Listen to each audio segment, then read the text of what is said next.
Selling industry. Direct selling industry అనగానే చాలామంది ఏవేవో అనుకుంటూ ఉంటారు. అవన్నీ అవాస్తవం. దీన్ని జనరల్‌గా కొంతమంది ప్రత్యక్ష విక్రయాలు అంటారు. మరి కొంతమంది ఇదొక రిటైల్ ఛానల్ అని అంటారు. మరి కొంతమంది డైరెక్ట్ సెల్లింగ్ అనేది ఒక గ్లోబల్ బిజినెస్ అని చెప్తూ ఉంటారు. ఇంకా కొంతమంది ఉంటారు. మూవీ చూడకుండానే రివ్యూలు రాసే రకం అనమాట వీళ్ళంతా. వాళ్ళు దీన్ని చైన్ మార్కెటింగ్ అని, లింక్ సిస్టమ్ అని ఏదేదో చెప్తూ ఉంటారనమాట. అలా చెప్తూ ఆనందపడుతూ ఉంటారు. అలాంటి వాళ్ళ కోసమే ఈ వీడియోని వాళ్ళకే అంకితం ఇచ్చేస్తున్నాను. ఈ వీడియో ద్వారా మీరు తెలుసుకోబోతున్నారు డైరెక్ట్ సెల్లింగ్ ఇండస్ట్రీ అంటే ఏమిటి, దాని ఫ్యూచర్ మన ఇండియాలో ఎలా ఉండబోతుంది, అలాగే కొన్ని స్ట్రాటజీస్ డైరెక్ట్ సెల్లింగ్. అసలు ఈ డైరెక్ట్ సెల్లింగ్ అంటే ఏమిటి? దీనినే మనం తెలుగులో ప్రత్యక్ష విక్రయాలు అని అంటారు. ప్రొడక్ట్ను మరియు వాటి సర్వీసెస్ను కస్టమర్కు చేర్చడానికి ఉపయోగించే ఒక విభిన్నమైన మార్కెటింగ్ విధానమే డైరెక్ట్ సెల్లింగ్. ఈ పద్ధతిలో ఎటువంటి మధ్యవర్తులు లేకుండా ప్రొడక్ట్ కస్టమర్ని రీచ్ అవుతుంది. ఈ పద్ధతిలో కేవలం ఏజెంట్ ఆర్ డైరెక్ట్ సెల్లర్స్ ద్వారా మాత్రమే ప్రొడక్ట్ కస్టమర్ని రీచ్ అవుతుంది. అందుకు గాను ఈ ఏజెంట్స్కు కమిషన్ అనేది అందుతుంది. అలాగే ఈ ఏజెంట్స్ అనేవాళ్ళు ఏదైనా ఒక కంపెనీతో అనుసంధానమై వర్క్ చేస్తూ ఉంటారు ఇండిపెండెంట్గా. ప్రొడక్ట్ని రిటైల్ చేయడంలో ఒక సక్సెస్ఫుల్ మెథడ్ అయిన డైరెక్ట్ సెల్లింగ్కి చాలా పెద్ద హిస్టరీనే ఉంది. ఈ డైరెక్ట్ సెల్లింగ్ స్టార్ట్ అయ్యి సుమారుగా ఇప్పటికీ 160 సంవత్సరాలు దాటిపోయింది. మిడిల్ ఆఫ్ 18th సెంచరీలో ఒక పెర్ఫ్యూమ్ కంపెనీ ద్వారా ఈ డైరెక్ట్ సెల్లింగ్ అనే పద్ధతి మన ముందుకు వచ్చింది. అప్పటి నుంచి ఇప్పటి వరకు జరిగిన ఈ సుదీర్ఘ ప్రయాణంలో ప్రపంచ దేశాలు ఈ పద్ధతి ద్వారా బిజినెస్ చేసి చాలా ముందుంటే మనం మాత్రం ఇంకా 17th ప్లేస్లోనే నుంచొని ఉన్నాం. ఒక చిన్న ఉదాహరణ చెప్పాలంటే 2015 ఫైనాన్షియల్ ఇయర్లో ఒక యుఎస్లోని $35 మిలియన్ బిజినెస్ కేవలం డైరెక్ట్ సెల్లింగ్ ఇండస్ట్రీ ద్వారా జరిగింది. అలాగే రీసెంట్గా వచ్చిన రిపోర్ట్స్ ప్రకారం యుఎస్ అండ్ చైనా పోటాపోటీగా డైరెక్ట్ సెల్లింగ్ ఇండస్ట్రీలో బిజినెస్ చేస్తూ రెండు దేశాలు ఫస్ట్ ప్లేస్లో నుంచొని ఉన్నాయి. బట్ ఇంకా మనం ఆ 17th ప్లేస్లో కంటిన్యూ అవుతూనే ఉన్నాం. ఇప్పటికైనా సరే మనం చాలా హర్షించదగ్గ విషయం ఏమిటి అంటే మన భారత ప్రభుత్వం ఈ డైరెక్ట్ సెల్లింగ్ ఇండస్ట్రీకి ఉన్న వాల్యూని ఈరోజు గుర్తించడమే కాకుండా 2016 సెప్టెంబర్ 9వ తారీఖున డైరెక్ట్ సెల్లింగ్ ఇండస్ట్రీని మన ఇండియాలో డెవలప్ చేయడానికి, అలాగే దాన్ని మానిటరింగ్ చేయడానికి మోడల్ గైడ్లైన్స్ని ఫ్రేమ్ చేసి రిలీజ్ చేసింది. అలాగే దానికి సపోర్టుగా మనకి ఈరోజు కన్జ్యూమర్ ప్రొటెక్షన్ బిల్ రిలీజ్ చేసింది. దీనిలో ఇంతకుముందు ఎన్నడూ లేని విధంగా డైరెక్ట్ సెల్లింగ్ ఇండస్ట్రీని దానిలో ఇంక్లూడ్ చేసింది. ఈ మోడల్ గైడ్లైన్స్ ఫ్రేమ్ అవడంలో FDSA federation of direct selling association అనే సంస్థ చాలా కృషి చేసింది. ఈ మోడల్ గైడ్లైన్స్ ద్వారా మన భారతదేశంలో ఈరోజు 13 రాష్ట్రాలు బిజినెస్ రన్ చేస్తూ ఉన్నాయి.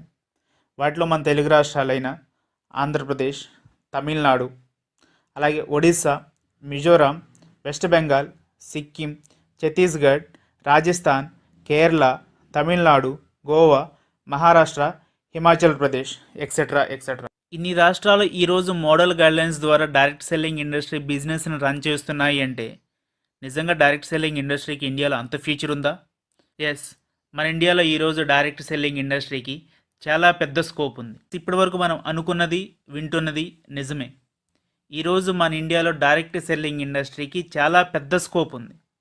అది ఎలా చెప్పగలమంటే దీనికోసం ఒక్క 4 సంవత్సరాలు వెనక్కి వెళ్ళి మాట్లాడుకుందాం. 2015 సంవత్సరంలో ఫిక్కీ అండ్ కేపీఎంజీ అనే సంస్థలు ఒక యాన్యువల్ రిపోర్ట్ను రిలీజ్ చేశాయి. ఈ రిపోర్ట్ ప్రకారము డైరెక్ట్ సెల్లింగ్ ఇండస్ట్రీలో 17th ప్లేస్లో ఉన్న మనము 2025 కల్లా 64,500 కోట్ల టర్నోవర్ చేయబోతున్నాం. అలాగే ఈ డైరెక్ట్ సెల్లింగ్ ఇండస్ట్రీ ద్వారా 18 మిలియన్ పీపుల్కి మనం ఎంప్లాయ్మెంట్ అనేది క్రియేట్ చేయగలుగుతున్నాం. అలాగే ఇంకొక ఫ్యాక్ట్ ఏమిటి అంటే ఇంత పెద్ద మార్కెట్లో 60% కాంట్రిబ్యూషన్ ఉమెన్స్దే ఉండబోతుంది. రిపోర్ట్ అయితే మంచిగా ఉంది. 7,000 కోట్లు ఉన్న బిజినెస్ 2025 కల్లా 64,000 కోట్లు వెళ్తుందంటే ఓకే, వినడానికి చాలా బాగుంది. బట్ నిజంగా ఈ రిపోర్ట్ని అంత సీరియస్గా తీసుకోవాలా మనం? ఎస్, ఈ రిపోర్ట్ని మనం చాలా సీరియస్గా తీసుకోవాలి. ఎందుకంటే ఫిక్కీ అనే సంస్థ మన గల్లీల్లో పనిచేసే సంస్థ ఏమి కాదు. ఫిక్కీ 1927లో స్టార్ట్ అయింది. అలాగే ఈ ఫిక్కీ అనేది మన ఇండియాలో దాదాపు 2,50,000 కంపెనీలకి తన సర్వీసెస్ని అందిస్తూ ఉంటుంది. అలాగే ఇది ఎవ్రీ ఇయర్ మన ఇండియాలో జరగబోయే క్రయ విక్రయాల మీద, అంటే అమ్మకాలు కొనుగోలు మీద సర్వే చేస్తూ ఉంటుంది. ఇంత మంచి ఫ్యూచర్ ఉన్న డైరెక్ట్ సెల్లింగ్లో వర్క్ చేస్తే మనకొచ్చే లాభం ఏంది? దీనిలో పనిచేయడం వల్ల చాలా తక్కువ పెట్టుబడితోనే ఒక ఇండిపెండెంట్ బిజినెస్ అనేది స్టార్ట్ చేయవచ్చు. అలాగే ఎంప్లాయ్మెంట్ని క్రియేట్ చేయవచ్చు. దీనిలో పనిచేయడం వల్ల ఎలాంటి రిస్క్ అనేది మనకు ఉండదు. పెర్ఫార్మెన్స్డ్ బేస్డ్ ఇన్కమ్ మాత్రమే వస్తుంది మనకు. మంచి పర్సనాలిటీ డెవలప్మెంట్, వ్యక్తిగత ఎదుగుదల అనేది మనకు సాధ్యమవుతుంది. అలాగే క్వాలిటీ ఆఫ్ ప్రొడక్ట్ అనేది కేవలం డైరెక్ట్ సెల్లింగ్ ఇండస్ట్రీ ద్వారా మాత్రమే సాధ్యమవుతుంది. చేసే పనిలో మనకు ఇండిపెండెన్స్ అనేది లభిస్తుంది. ఇట్లా చెప్పుకుంటూ పోతే మనకు చాలా యూజెస్ అనేవి డైరెక్ట్ సెల్లింగ్ ఇండస్ట్రీ ద్వారా మనకు వస్తాయి. డైరెక్ట్ సెల్లింగ్ ఇండస్ట్రీ గురించి ఈరోజు ఒక్క మాటలో చెప్పాలి అంటే, భారతదేశ భావి తరాల తలరాతలను మార్చే శక్తి ఉన్న విప్లవాత్మకమైన ఇండస్ట్రీ ఏదైనా ఉంది అంటే అది కేవలం డైరెక్ట్ సెల్లింగ్ ఇండస్ట్రీ మాత్రమే. Indian direct selling industry statistics ఒకసారి చూద్దాం. IDSA, Indian direct selling association, ఇది ఒక అటానమస్ బాడీ. ఈ సంస్థ మన ఇండియన్ డైరెక్ట్ సెల్లింగ్ ఇండస్ట్రీని రెగ్యులేట్ చేస్తూ ఎవ్రీ ఫైనాన్షియల్ ఇయర్కి ఒక యాన్యువల్ రిపోర్ట్ను రిలీజ్ చేస్తుంది. ఇందులో భాగంగా 2018-19 ఫైనాన్షియల్ ఇయర్కి గాను ఒక యాన్యువల్ రిపోర్ట్ను రిలీజ్ చేసింది. ఈ రిపోర్ట్ ప్రకారం మన Indian direct selling compound annual growth, CAGR అంటారు, ఇది 16%కు చేరుకుంది.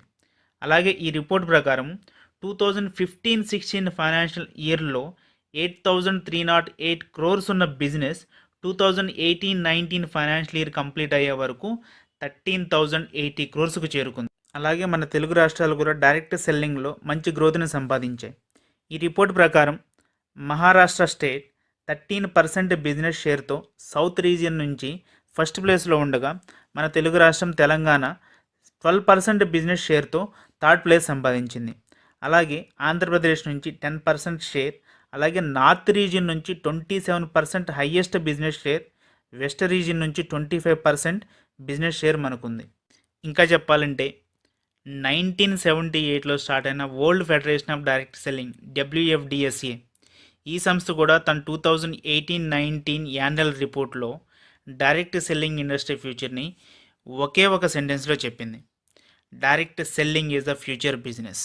వీళ్ళ రిపోర్ట్ ప్రకారం గ్లోబల్గా మేల్ జెండర్ 26% డైరెక్ట్ సెల్లింగ్ ఇండస్ట్రీలో వర్క్ చేస్తుంటే 74% ఫీమేల్ జెండర్ డైరెక్ట్ సెల్లింగ్ ఇండస్ట్రీలో వర్క్ చేస్తున్నారు. అలాగే మన తెలుగు స్టేట్స్లో కూడా ఈ రేషియో 57% ఉమెన్స్గా ఉంటే 43% మెన్గా ఉంది.